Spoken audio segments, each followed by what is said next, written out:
Então que Jesus nos ilumine, nos abençoe, nos mostre sempre o caminho que leva para a verdade e para a vida. Esse encontro hoje é uma oportunidade ímpar de conversarmos sobre quem somos, o que estamos fazendo aqui, qual a grande proposta. Às vezes nos pegamos pensando, refletindo sobre os porquês da vida. Mas a grande verdade é que todas as respostas que buscamos e almejamos, elas estão dentro de nós. Todas as vezes que olhamos, e Kardec faz essa pergunta no Livro dos Espíritos, há o infinito existe, e ele existe, porque todas as vezes que pensarmos que existe um fim, uma barreira, haverá de existir algo após esse fim. Há o infinito. E refletindo melhor sobre esse infinito, a gente começa a perceber, enquanto espírita, e possibilidades que temos de evoluir, que esse infinito é para dentro.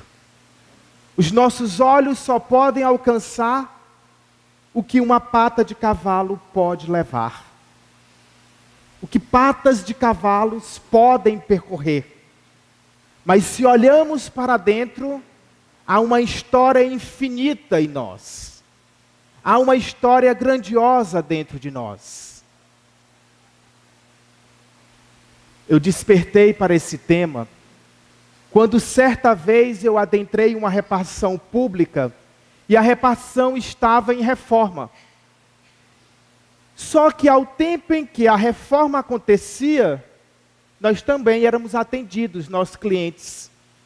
Então eu adentrei a repartição e observei, o piso já havia sido arrancado uma boa parte, a parede até a altura de 1,5 m também já havia sido derrubada, o reboco. O forro também já havia sido trocado uma parte, e os funcionários ficavam numa lateral, atendendo a nós, clientes. Depois daquele expediente, os pedreiros trabalhavam na reforma do prédio. Aí tinha uma frase interessante em uma faixa, que aquilo me chamou a atenção. A frase dizia: para melhorar, tem que piorar. Para melhorar, tem que piorar. E eu recordei de Fernand Dias no livro Coração do Mundo, Pátria do Evangelho do Irmão X, quando ele diz para a gente que reencarnar é uma gota de água cristalina misturando-se na lama. Isso é reencarnar. Porque estamos num plano espiritual onde temos a liberdade de percorrer, de pensar, de dialogar com outras pessoas em movimentos muito mais rápidos, e estamos agora limitados na matéria. Estamos agora limitados nessas possibilidades de pensar e evoluir. Depois, em outro momento, eu li um parágrafo de Nosso Lar. O prefácio de Nosso Lar é feito pelo Emmanuel, logo após tem uma carta do André Luiz também, antes do primeiro capítulo. E nessa carta do André Luiz, no segundo parágrafo, de somente 4 linhas, a gente começou a discernir sobre esse tema que vamos abordar agora. Leiam o segundo parágrafo da carta de André Luiz, na introdução de Nosso Lar, depois. André Luiz diz, faz uma comparação da nossa existência com um rio. Somos um rio. Somos um rio e, por ser rio, possuímos margens. A nossa esquerda é uma margem. A nossa direita é outra margem. E que coisa interessante quando pensamos nas nossas margens. Sabe por que é interessante? Porque os nossos vizinhos da direita é a nossa margem direita.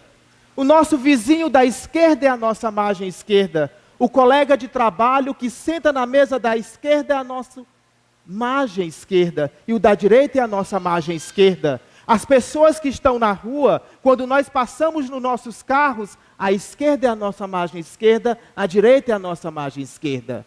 A minha esposa do meu lado direito é a minha margem direita. Os meus filhos na esquerda é a minha margem esquerda. Somos rio. E nessa convivência com a humanidade, enquanto rio que somos, devemos refletir então que rio somos nós. E que água corre na veia desse rio que somos nós. E como estamos banhando as nossas margens? Já paramos para pensar como banhamos as nossas margens? Já paramos para pensar como os nossos vizinhos se sentem quando derramamos nossas águas sobre eles? E como sente-se a nossa esposa, o nosso marido, os nossos filhos, os nossos pais, os nossos avós, na convivência com esse rio que somos? Como estamos banhando-os e como eles navegam nas nossas águas? Como eles se deitam na sombra, porque deixamos nascer árvores nas nossas margens? E nas nossas margens, nessas árvores que nascem, brotam flores e frutos? Que aromas as pessoas sentem quando sentam nas margens do nosso rio? Do rio que somos? Como elas se sentem? E os nossos amigos, vizinhos, que estão à margem ou estão na margem do nosso rio, participam desse processo evolutivo nosso? Estamos convivendo, estamos convidando-os para essa transformação, para essa busca interior que almejamos tanto?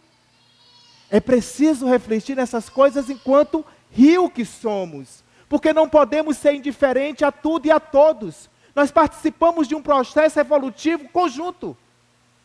Nós não estamos à parte. Nós somos rio. E enquanto rio que somos, precisamos refletir quem somos. Quem somos? Aí nesse processo, um garoto, todos os dias banhava-se nesse rio. Olha que coisa interessante. À tardinha ele ia para o rio banhar-se e jogava-se nas águas do rio, aquele volume imenso de água. E ele se jogava e banhava naquelas águas. E ele começou a observar que possibilidades aquele rio oferecia para ele. E ele observou e mirou bem o rio e viu que o rio, o máximo que ele conseguia enxergar, era somente metros após ele, em torno dele, alguns metros somente. E ele disse assim: esse rio é tão grande, é tão longo, é um rio que eu não consigo atravessar a nado. Então, eu só consigo ver poucos metros além de mim. O que existe então nas profundezas dessa água, desse rio? O que existe oculto nessas águas que eu não vejo?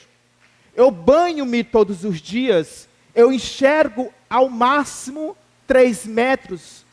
Nada além disso. A minha visão é limitada quando eu olho para fora do rio. Mas o que existe então escondido dentro desse rio que eu não vejo? Mais ainda, esse rio vem de onde? Que origem tem esse rio? Onde começa esse rio? Um rio tão grande.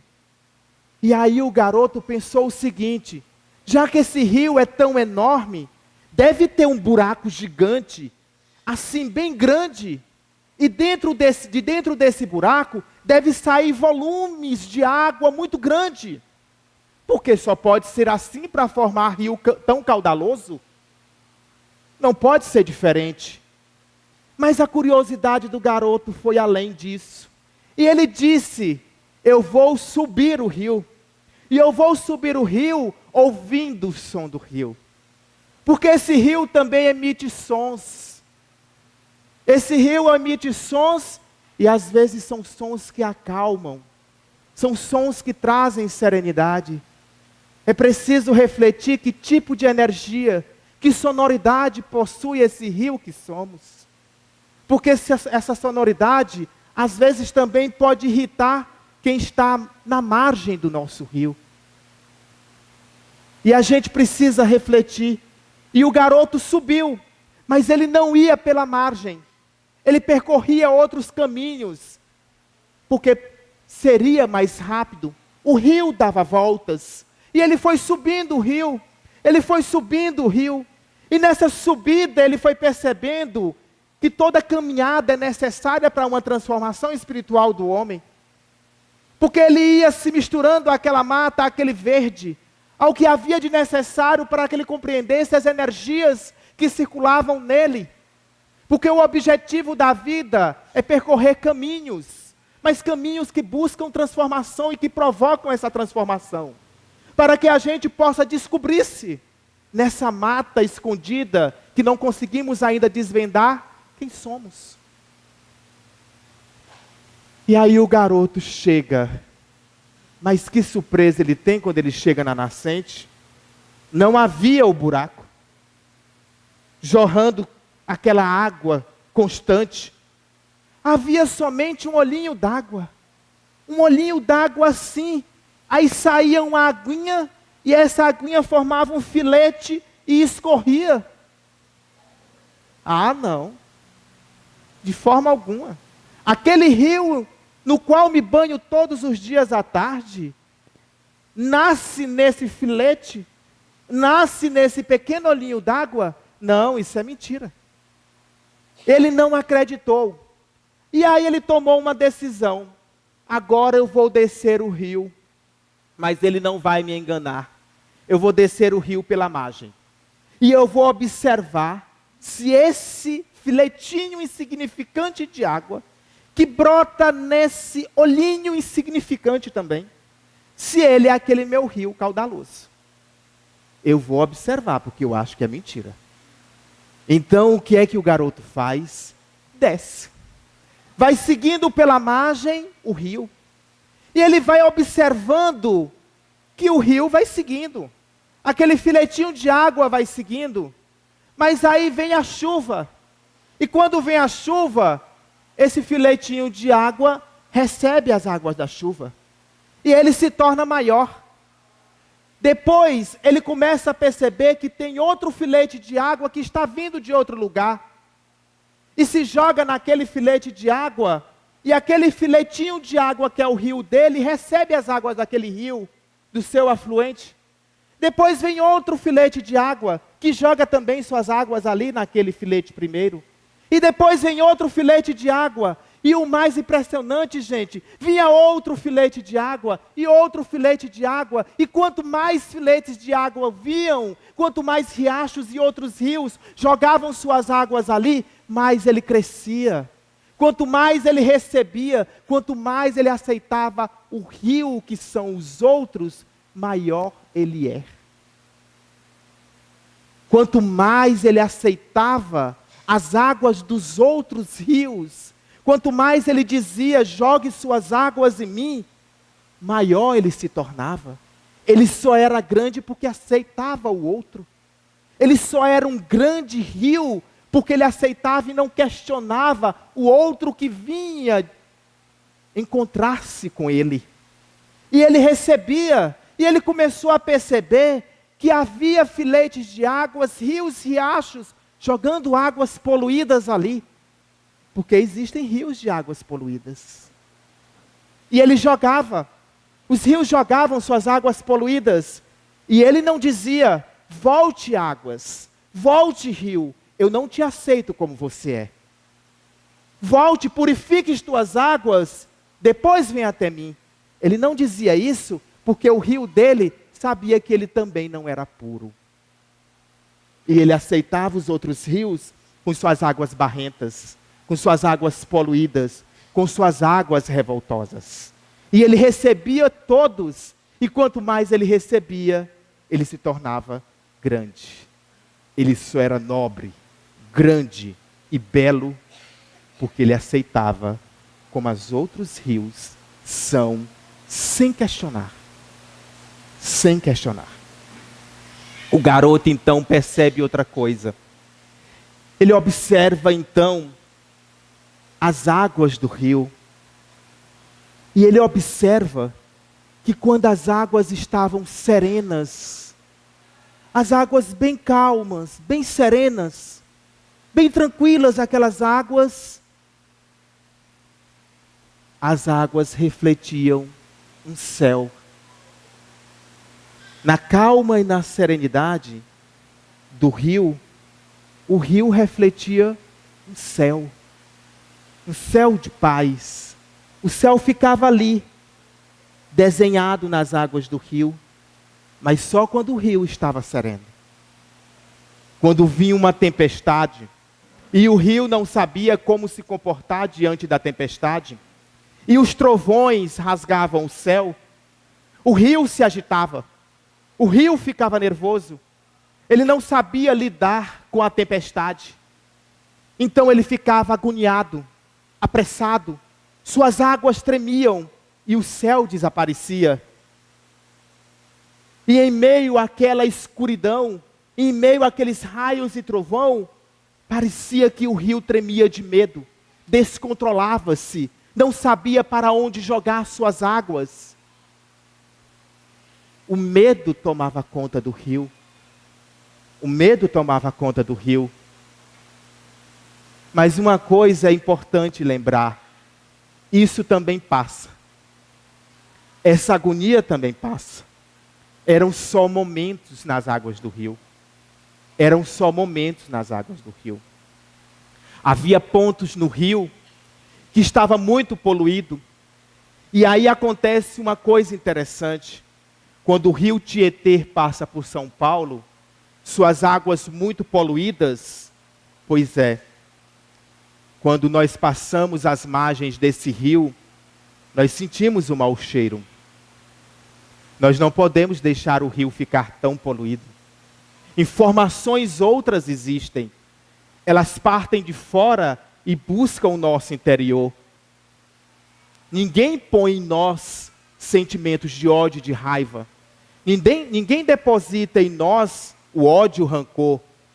As outras pessoas, quando nos agridem, e esses sentimentos despertam dentro de nós, elas só estão lembrando-nos quem somos. Em que grau de evolução ainda nos encontramos. Mas ninguém compra no supermercado 1 quilo de ódio e dá de presente ou deposita no outro. Já existe o ódio em nós.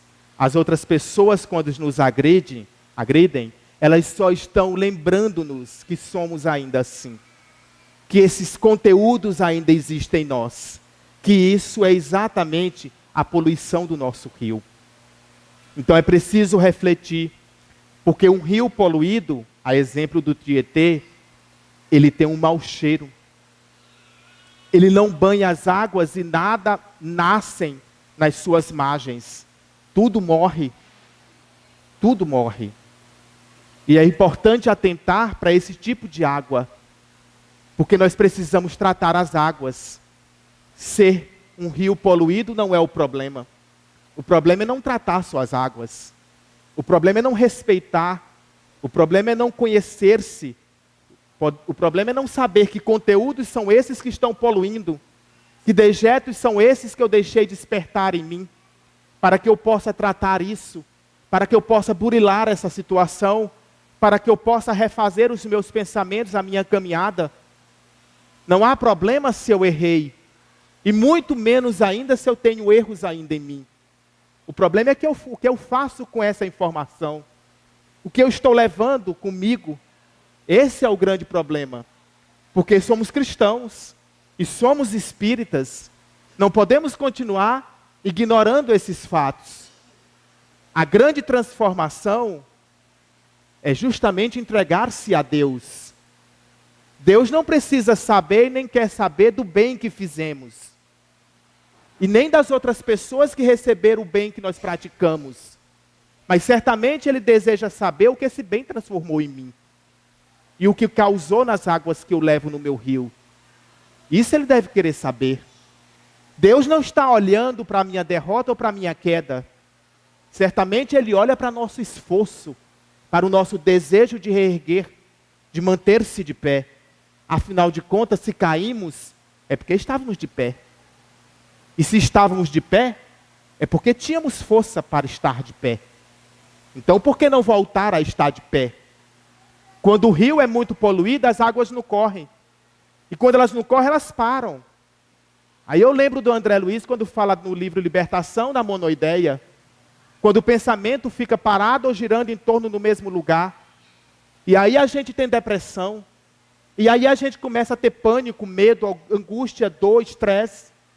E a gente não sabe de onde vem, mas vem das nossas águas paradas. Porque a gente não deixa fluir, não deixa correr. Então é necessário refletir também sobre isso. É necessário que a gente analise um pouco o que é que corre nessas águas. Porque não pode correr qualquer coisa. Nós somos vasos. Nós somos vasos. O que estão depositando em nós enquanto vasos? Uma senhora chegou numa determinada loja, porque ela possuía na casa dela uma sala muito ampla, e no canto da sala havia uma mesa naquele estilo colonial mais antigo, uma mesa belíssima de canto. Mas sobre a mesa não havia nada ainda, ela não tinha despertado a inspiração, a criatividade para pôr algo em cima da mesa. Naquele dia, ela acordou e lembrou da mesa. As mulheres são muito criativas, bem mais do que nós homens. E aí ela foi a um antiquário, uma loja. E olhando para as coisas, ela viu um jarro, um vaso belíssimo. E aquele vaso combinava com a mesa, porque também era no estilo colonial, antigo. Só que eram 2 vasos gêmeos. E ela teve a ideia de comprar os 2. Não deixaria um lá solitário. Levou os 2. As mulheres são assim também. Bem mais amorosas do que nós homens. Jamais elas deixariam o outro vaso lá. E aí ela leva os 2 vasos para casa. E que coisa interessante. Ela colocou os 2 vasos e ficou lindo o vaso. Que vasos lindos sobre a mesa. No outro dia, olhando para os vasos, ela teve outra ideia fantástica. Por que não coloco flores nos vasos? Foi ao jardim, colheu flores amarelas e flores vermelhas. Encheu os 2 vasos de água. No vaso 1, colocou flores amarelas. No vaso 2, flores vermelhas com água. Dia seguinte, ela observa novamente. O vaso de flores amarelas estava lindo. Que vaso lindo, que flores lindas. Mas o vaso de flores vermelhas não. Por que que os vasos de flores vermelhas, as flores murcharam? Ela foi até lá observar. E ela percebeu, quando suspendeu o vaso, que embaixo no vaso havia uma fissura, uma pequena rachadura. O vaso não retinha, não segurava a água. Esse vaso não era bom. Esse vaso deixava as flores morrerem rapidamente. As flores murcharem. O outro vaso de flores amarelas não. Retinha.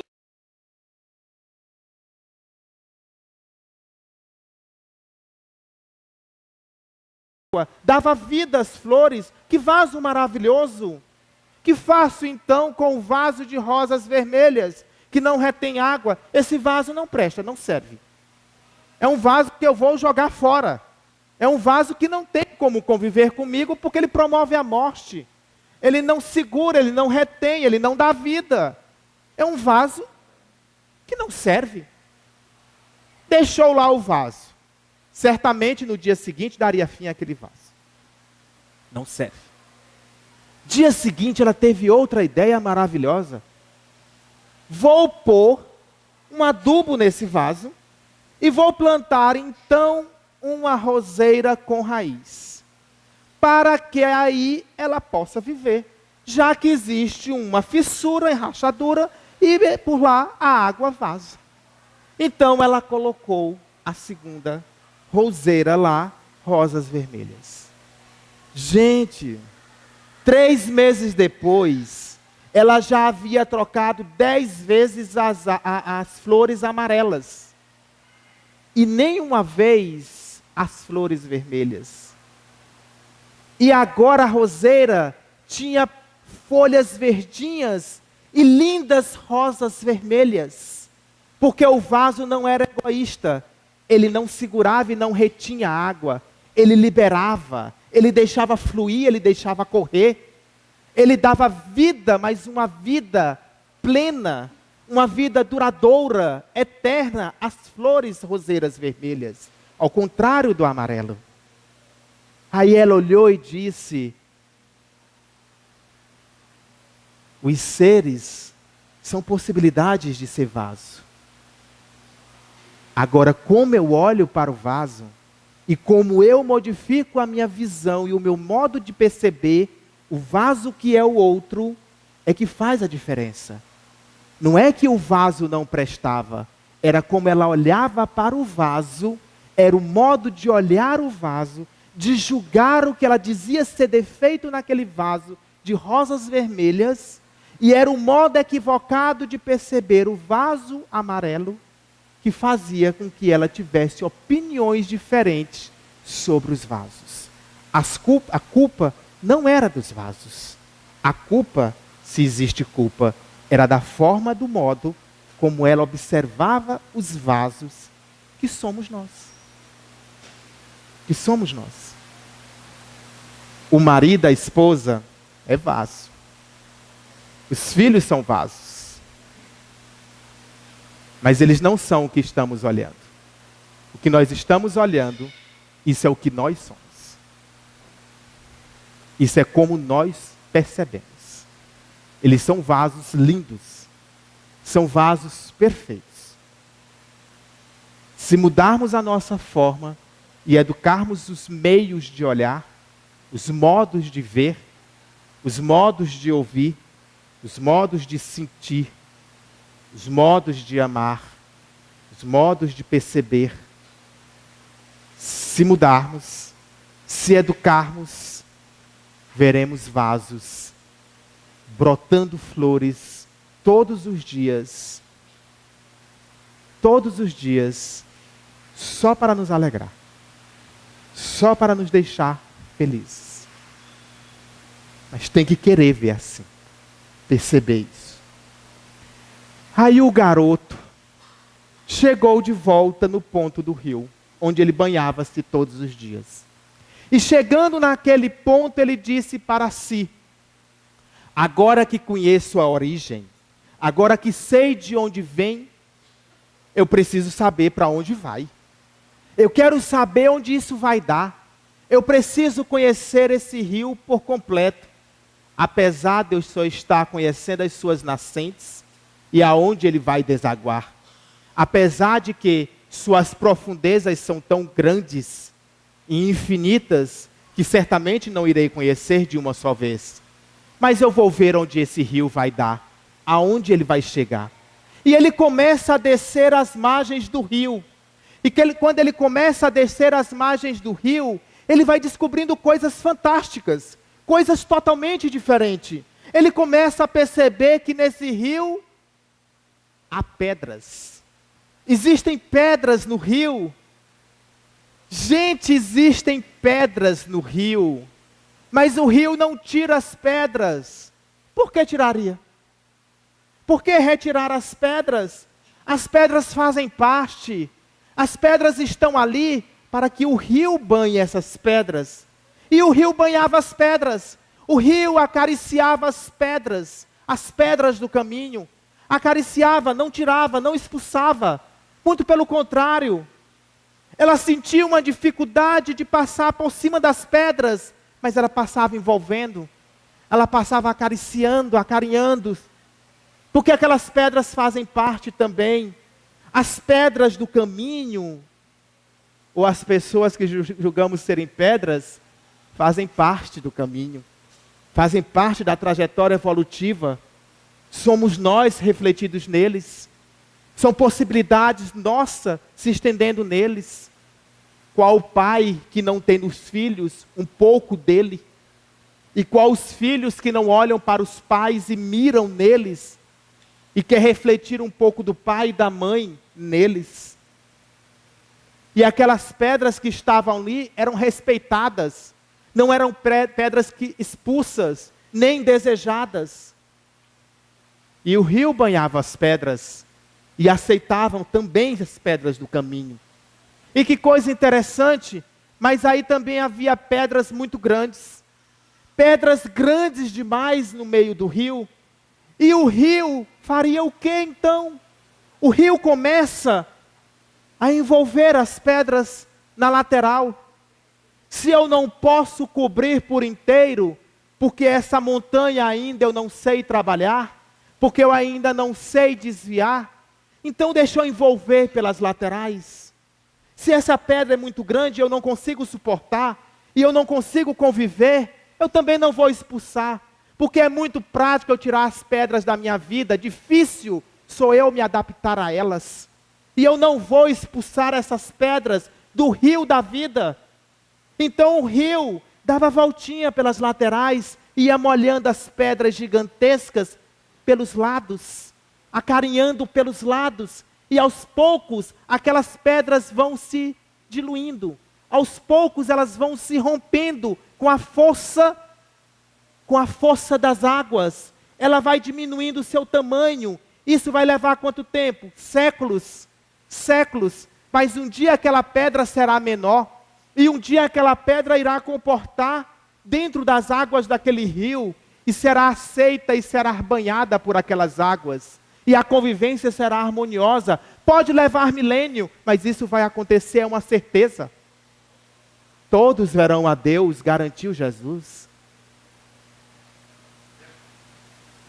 Ele olhou novamente para as águas do rio e percebeu que o rio fazia curvas. O rio ia aqui tão reto, mas depois ele fazia curvas. E quando ele fazia curvas, gente, que coisa fantástica, ele dava uma volta, porque às vezes é preciso dar voltas. Não sabemos enfrentar o problema que está lá na frente, é melhor a gente ir dando uma voltinha, mas fugir da situação não. A gente vai encontrando outros meios, outros caminhos, a gente vai percorrendo outros lados, a gente vai subindo montanha, a gente vai descendo montanha, a gente vai percorrendo floresta. Desistir nunca. Firme ali, o rio continuava, e ele ia mudando, e ele ia percorrendo outros caminhos, estava para enlouquecer, mas depois voltava, e seguia o seu destino firme. E por que não acontecer isso? É processo natural também na existência da gente. Por que não acontecer isso? É necessário ainda a dor e a agonia, é necessário o desespero, mas é necessário não para a gente estagnar as nossas águas, é necessário para a gente aprender a percorrer por outros lugares, para que venha a experiência de ter vivido outros momentos, outras situações. Mas vamos chegar, não há desespero nisso. Quando a gente chega numa concessionária e diz para o vendedor: moço, quero comprar um carro porque vou com minha família para o Piauí, vou visitar meu amigo César Crispim lá em Floriano. Então eu preciso de um carro que vai percorrer pelo menos 2.000 quilômetros de ida e uns 2.000 quilômetros de volta. E o vendedor vai dizer o que para vocês? Você está pedindo um carro com 4.000 quilômetros, né? Ele tem que percorrer 4.000 quilômetros. O vendedor vai dizer assim: amigo, a primeira revisão dele é só com 10.000, 20.000. Então você vai e volta. Pode comprar tranquilo esse modelo aqui. E aí você compra aquele modelo que ele deu as garantias, para que você faça essa viagem e você consiga atingir o seu objetivo. Aquele é um veículo. Quem construiu o veículo, a montadora, sabia o que estava fazendo. Ela colocou as peças necessárias para que esse veículo cumprisse a sua trajetória, a sua missão. Ora mais. E aqui não é um veículo também? E não somos um veículo também? E quem criou esse veículo que somos nós? Ele não deu também as garantias que nós iríamos sair do mundo primitivo e chegar no mundo perfeito e sermos perfeitos? Ele não deu essa garantia? Então por que estamos duvidando que dentro de nós já existem todas as peças necessárias para cumprirmos essa trajetória? Ora, mas se um homem falho te dá a garantia do veículo que ele constrói, Deus, que é todo perfeição, não nos daria? Somos sim seres perfeitos, só precisamos despertar essa perfeição, só precisamos acordar para essa possibilidade, mas todos os elementos já existem em nós. Esse processo evolutivo é só de despertar, é só um despertar para essa realidade que Ele, Criador, já fez e depositou em cada ser, em cada pessoa, não há dúvida sobre isso. E aí o garoto olha para o rio e percebe uma coisa: gente, o rio sumiu. Cadê o rio? Ele olha distante, cadê o rio? O rio sumiu. Então ele corre para alcançar o fim do rio. Quando ele chega no fim do rio, era uma cascata, era uma cachoeira. O rio descia assim, o rio sumia, porque o rio caiu. O rio caía, o rio desabava, o rio caía, e o rio, as águas vinham, mas ela não sabia onde caía, onde ia dar, mas ela não recuava, não voltava. Ela não parava, ela não tinha medo. Ela se jogava e caía. Ora mais, gente, cair não pode cair. Francisco de Assis caiu. Francisco de Assis era um beberrão, viajava para Perugia. Francisco de Assis não caiu, dormia com as prostitutas. Até que ele vê a luz que era Jesus. E transforma-se, ergue-se. Então cair não pode? Cair não é necessário? Saulo de Tarso caiu. Caiu várias vezes. E caiu na estrada de Damasco. E se não tivesse caído, seria Paulo de Tarso? Teria erguido as igrejas do Senhor e escrito as cartas que até hoje bebemos na fonte? Foi necessário cair. Madalena caiu. Madalena caiu, foi prostituta. Madalena caiu. Ergueu-se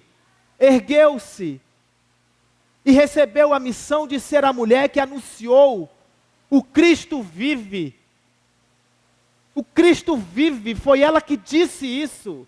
Uma prostituta caiu e levantou-se uma encarnação. Eles não precisaram de 200 encarnações, em uma encarnação. Pedro caiu, negou Jesus, e ergueu-se. Pedro caiu. É necessário cair, porque nas quedas aprendemos a levantar. Somente nas quedas. Como vou levantar se não cair? Como vou aprender a lição da vitória se eu não conhecer a guerra e a derrota? É preciso cair, mas também saber levantar. Porque após aquela queda, o rio seguia. O rio não desistia, o rio seguia. E ele percebia o rio seguindo. Ele percebia o rio indo. E ele continuou caminhando às margens daquele rio. Gente, aí acontece uma coisa fantástica. Acontece uma coisa maravilhosa. Porque naquele momento em que ele segue o rio, ele encontra com o oceano. O mar. Que coisa linda aquilo. E o rio se jogou naquelas águas. O rio se jogou naquele mar. E quando o rio se jogou, ele não teve medo. O rio se jogou e conviveu. O rio se jogou naquelas águas. E vocês sabem o que é mais importante? É que o rio se misturou. O rio se juntou às águas dos outros rios. Todos os rios do mundo davam ali. Todos os rios do mundo chegavam ali. Todos os rios do mundo se juntavam ali. Era a união de todos os rios, de todas as águas, de todos os pensamentos, de todas as energias que existem no mundo. E o rio estava ali. O nosso rio da vida, ele estava ali. Poxa, ele estava ali.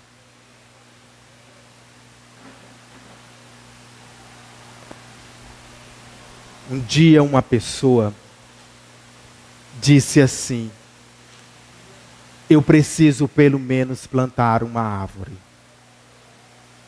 Porque eu quero que as águas do rio, que sou eu, possa regar essa água. Porque eu compreendo a nascente, que é Deus. O olhinho d'água é Deus. E eu compreendo onde este rio vai dar, que é um mundo imenso onde todos se juntam e todos somos um. O mesmo princípio, a mesma energia, formando todos os elementos do universo.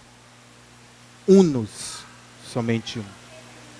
E eu preciso então Eu preciso então plantar uma árvore, porque agora eu compreendo toda essa trajetória.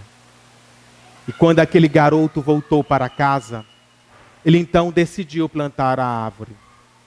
Pegou a semente, cavou o buraco, e quando ele olhou aquele buraco escuro que ele havia cavado, um buraco muito escuro, ele jogou a semente dentro. E a semente sozinha, solitária, caiu na terra. Caiu na terra, naquela escuridão, naquele buraco. E aquele garoto olhou, o garoto olhou para aquela semente, e a sementinha abriu os olhos e disse assim para ele: oi, garoto, eu sou uma semente que precisa nascer.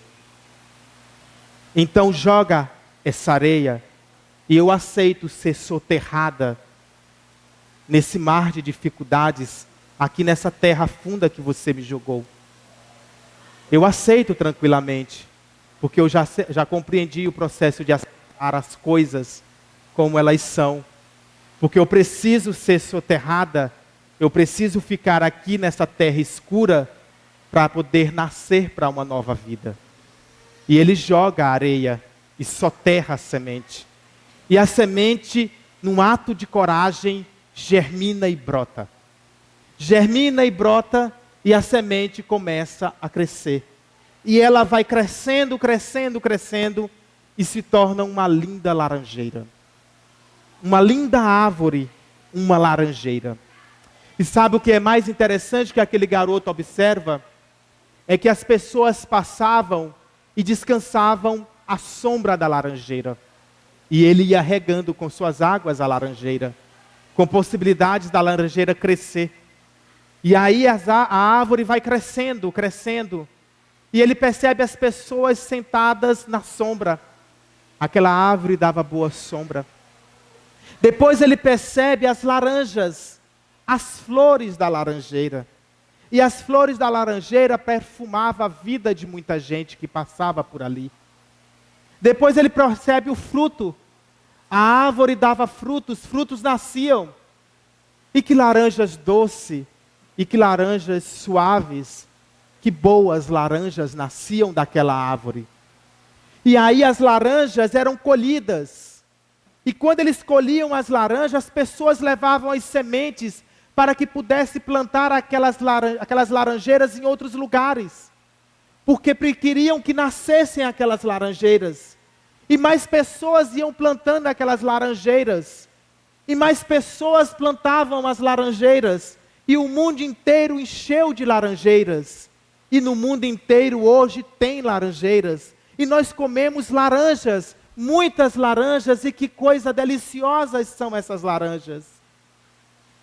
Mas as laranjeiras só perfumam o mundo, só são deliciosas porque elas aceitaram serem soterradas naquele buraco escuro da terra. Se não tivesse aceitado, não seriam laranjeiras. Se não tivesse aceitado a dificuldade de germinar, de romper a terra, não seriam laranjeiras. Somos laranjeiras. Somos essa árvore frondosa, dando flores e frutos. Que sementes somos nós? Já rompemos a terra, já alçamos voo, já tivemos a coragem de perfumar outras vidas, já desejamos o outro à sombra dos nossos galhos. As pessoas deitam-se nas nossas sombras. As pessoas se deliciam com os frutos que produzimos. As pessoas bebem do néctar doce das nossas laranjas. Os pássaros cantam nos nossos galhos. Somos laranjeiras. Somos laranjeiras. Somos sementes. Somos laranjeiras e somos sementes. Mas é preciso que nós sejamos isso para romper as dificuldades. Para romper todas as dificuldades. Que nós possamos, nessa trajetória evolutiva e nessa oportunidade única dada por Deus,